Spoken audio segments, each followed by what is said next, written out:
السلام علیکم dear students, میرا نام شاہد اسحاق ہے اور آج ہم جماعت نہم میں سے طالع پاکستان اس کا لیکچر نمبر 7 آج ہم پڑھیں گے،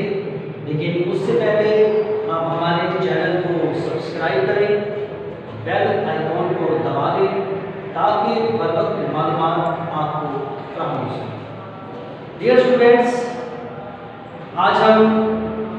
چیپٹر نمبر 2 پاکستان کا قیام، اس میں لیکچر نمبر 7 میں ہم 3 جون 1947 کا منصوبہ اس کے بارے میں پڑھیں گے۔ بہت ہی اہم سوال ہے اور اکثر یہ امتحانات میں شارٹ کویسچنز اور لانگ کویسچن کی صورت میں آتا ہے، تو اس لیے میں اس کو سوال کو آپ کو وضاحت کے ساتھ بتاؤں گا۔ یہ اسٹوڈنٹس 3 جون 1947 کا منصوبہ بیسیکلی یہی وہ لمحہ تھا جب پاکستان نے جو اپنا خواب دیکھا تھا کہ ایک ایسی ریاست بن جائے، وہ خواب جو تھا وہ حتمی مراحل میں داخل ہونا شروع ہوا۔ لارڈ ویول کی ناکامی، وائسرے ویول کی ناکامی یہ تھی کہ کابینہ مشن پلان میں جب انہوں نے دونوں سیاسی جماعتوں، جس میں کانگریس اور دوسری طرف مسلم لیگ ہے، جب ان کے ساتھ مل کر بیٹھ کر بات کرنے کا فیصلہ کیا، تو اس وقت کیا ہوتا ہے کہ کابینہ مشن پلان اس کے مکمل طور پر ناکام ہو جاتی ہے۔ برطانیہ کی حکومت جو کہ لیبر پارٹی تھی، وہ لارڈ ویول کو وائسرائے کے عہدے سے ہٹا دیتے اور اس کی جگہ لارڈ ماؤنٹ بیٹن کو نیا وائسرائے منتخب کرتے۔ یہ وہ لمحہ ہے جب پاکستان کی تقسیم کا عمل شروع ہونے والا تھا۔ برطانوی وزیر اعظم نے 20 فروری 1947 کو یہ بات سب پر عیاں کر دی کہ ہم برے صغیر سے اپنا مکمل طور پر راج ختم کر دیں اور اس کے بعد اس کو مختلف چھوٹی بڑی ریاستوں میں تقسیم کر دیں۔ لارڈ ماؤنٹ بیٹن وائسرائے بننے کے بعد ہندوستان آتے ہیں تو سیاسی قائدین سے مذاکرات کرتے ہیں اور یہ ان کا پہلا قدم ہوتا ہے۔ اس میں مسلمانوں کی سیاسی جماعت مسلم لیگ، ہندوؤں کی سیاسی جماعت کانگریس اور اس طرح سے دیسی ریاستیں۔ اب دیسی ریاستیں کیا ہیں یہ وضاحت کے ساتھ آگے بھی بتاؤں گا، لیکن یہ وہ ریاستیں تھیں جن کی تعداد تقریباً 600 سے زائد تھی اور یہاں پر اس وقت کے جو بادشاہ تھے، مہاراجہ تھے، وہ سلطنت کرتے تھے اور ان سلطنتوں میں سے 2-3 کے نام آپ کو ضرور بتانا چاہوں گا تاکہ آپ کو اس کے بارے میں پتہ ہو۔ اس میں جموں کشمیر، حیدرآباد، دکن، بہاولپور، سوات، یہ وہ ریاستیں تھیں جن کو دیسی ریاستیں کہا جاتا ہے۔ Dear students, Lord Mountbatten سیاسی قائدین سے ملاقات کرتا ہے۔ اب ملاقات کے عمل کے دوران لارڈ ماؤنٹ بیٹن اور مسز لارڈ ماؤنٹ بیٹن کے جواہر لال نہرو کے ساتھ بہت اچھے خاندانی تعلق ہوتے ہیں۔ اب پنڈت جواہر لال نہرو جو ہے ان کے ساتھ ان کے خاندانی تعلقات اچھے ہونے کی بنا پر لارڈ ماؤنٹ بیٹن جو ہے وہ ہندوؤں کا ساتھ دینے پر مکمل طور پر آمادہ ہو جاتا ہے۔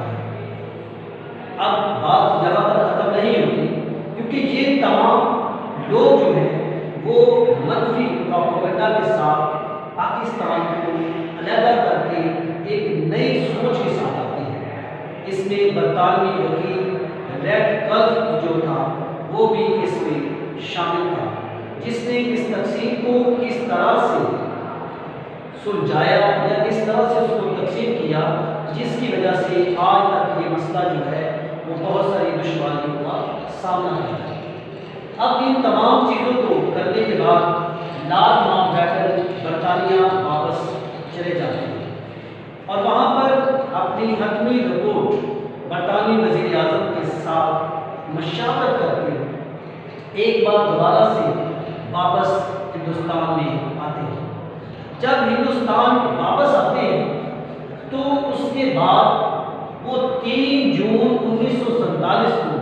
तमाम सियासी जमातों को अपने साथ एक जगह पर बिठा लेते हैं और उसके बाद उनको मशवरा देते हैं कि अब हमने तकसीम का अमल शुरू करना है, जिसमें सबसे पहले नंबर पर वो सूबा पंजाब और सूबा बंगाल को तकसीम की दावत देते हैं और उनको कहते हैं कि आप इस तवाबे राय से ये फैसला करें कि आप हिंदुस्तान में जाना चाहते हैं या आप पाकिस्तान में जाना चाहते हैं। उसके बाद लॉर्ड माउंटबेटन शुमाली मगरबी सरहदी सूबा जिसका मौजूदा नाम खैबर पख्तूनख्वा यानी कि KPK है, यहाँ की आवाम को भी मुकम्मल तौर पर ये कहा जाता है कि आप आपस में मशावरत करें और ये फैसला करें कि आप हिंदुस्तान में जाना चाहते हैं या पाकिस्तान। इसके बाद सूबा सिंध की बारी आती है तो सूबा सिंध को भी ये हक दिया जाता है कि आप मुकम्मल तौर पर अपने वज़रा के साथ बैठकर ये मशावरत करें कि आप किस तरफ जाना चाहते हैं। बलूचिस्तान जिसको उस वक़्त सूबा तस्वर नहीं किया गया था, लेकिन इसके फैसले एक शाही जरगा करता था, तो हुकूमत ने यह फैसला किया कि शाही जरगा आपस में मुशावरत करे और इस बात का हतमी फैसला जल्द अज जल्द दे कि वो पाकिस्तान में शामिल होना चाहते हैं या भारत। सूबा असम है जहाँ पर ज़्यादातर आबादी तो हिंदुओं की थी, लेकिन वहाँ पर एक ज़िला है सरहद जहाँ पर आबादी जो है वो मुसलमानों की ज़्यादा थी। डियर स्टूडेंट्स, ज़िला सरहद के रहने वाले मुसलमानों को इस बात की आज़ादी दी गई, उनको बताया गया कि आप इस तवाबे राय से फैसला करें कि आप किस तरफ जाना चाहते हैं, लेकिन बाद में ये सूबा और ज़िला जो है वो भारत में शामिल कर दिया। अब देसी रियासतों के बारे में बात करेंगे। जैसे मैंने आपको पहले बता दिया है कि देसी रियासतें कम अज़ कम 600 से ज़्यादा थी और इस पर बहुत सारे महाराजाओं का कब्ज़ा था और शाही अंदाज इसमें से पसंद किया जाता था। इसमें 3-4 रियासतें हैं जो मैंने आपको बता दी हैं, जिसमें जम्मू कश्मीर, हैदराबाद, दक्कन,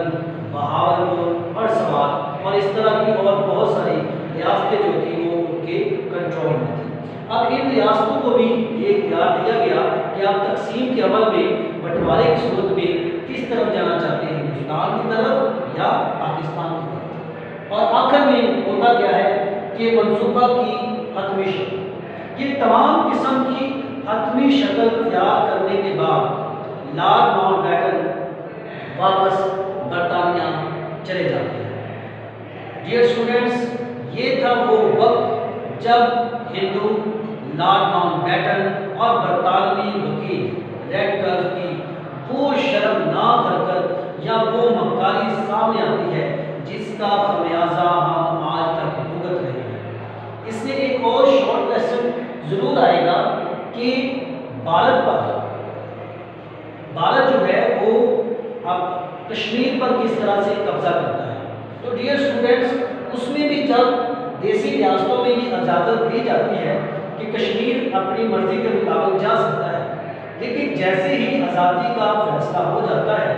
कश्मीर पर भारतीय फौजें फौरी तौर पर हमला कर देती हैं, जिसकी वजह से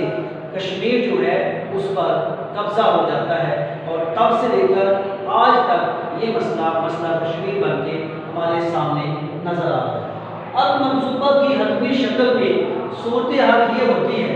कि इसके बाद लॉर्ड माउंटबेटन जो है वो एक रिपोर्ट जारी करते हैं और इस रिपोर्ट को जारी करने का मकसद ये है कि कौन कौन से हिस्से पाकिस्तान के पास आएंगे और कौन कौन से भारत के पास आएंगे। अब सूबों की बात करें तो सूबा पंजाब और सूबा बंगाल ये पाकिस्तान के हक में फैसला करते हैं, लेकिन बंगाल भी दो हिस्सों में तकसीम हो जाता है, एक मशरकी बंगाल और दूसरा मगरबी बंगाल। सूबा सरहद के लोग जो हैं, जो गुजरा जो हैं, ये भी मुकम्मल तौर पर पाकिस्तान में शामिल होने का फैसला करते हैं। सूबा सिंध भी जैसे आपको पता है ये भी पाकिस्तान में शामिल होने का फैसला करते हैं। शाही जरगा जो बलूचिस्तान में है वो भी पाकिस्तान में शमूलियत का ऐलान कर देती है। तो डियर स्टूडेंट्स, इस तरह से ये तमाम रियासतें जो हैं वो पाकिस्तान में शमूलियत का ऐलान कर देती है, लेकिन ज़्यादा मसला इन देसी रियासतों में आता है, क्योंकि वहाँ पर रहने वाले जो महाराजा हैं वो इस चीज़ को कतई कबूल नहीं करते कि ये पाकिस्तान में शामिल हो। लेकिन बिला आखिर लॉर्ड माउंट की वकालत के बावजूद हमारे कायदीन अपनी दिन रात की अथक मेहनत के बाद वतन पाकिस्तान को 14 अगस्त 1947 को हासिल करने में कामयाब हो जाते हैं। तो डियर स्टूडेंट्स, आज हमने 3 जून 1947 के तहत कुल जमायती कॉन्फ्रेंस इसके बारे में सवाल पढ़ा, जो कि सियासी कायदे से मुज़ाकरात में मैंने आपको हेडिंग में बता दिया है। ये सारी चीज़ें आप उसके अंदर लिख सकते हैं। ये हमारा लॉन्ग क्वेश्चन है। और उसके बाद डियर स्टूडेंट्स, 3 जून मंसूबे के अहम नुकात कि इसके क्या क्या मुद्दे थे, उसमें भी आप इन चीज़ों को शॉर्ट क्वेश्चन में इसको मज़ीद मुख्तसर करके लिख सकते हैं। तो डियर स्टूडेंट्स, अगर आप 3 जून 1947 के मंसूबे के मुताबिक मज़ीद कुछ जानना चाहते हैं तो नीचे कमेंट बॉक्स में आप इसके बारे में लिख सकते हैं। बहुत बहुत शुक्रिया, थैंक यू।